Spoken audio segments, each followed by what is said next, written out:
Саламатсыздар ма, құрметті оқырмандар? Қарапайым есепті талдап берейін деп отырмын. Түбір астында 9 плюс 4 түбір астында 5.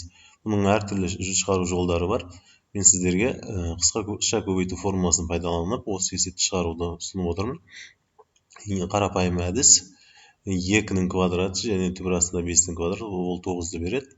Және 4 түбір астында 5 дегенде 2 көбейту 2 түбір астында 5. Яғни АБ элементтерін тауып аламыз.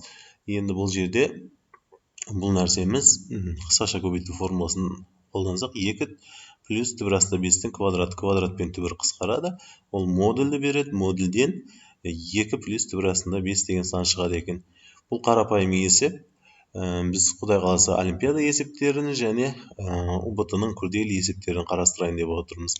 Сол үшін жаңа бейне сабақтарды кеткізіп алмау үшін каналымызға тіркеліп кетіңіздер.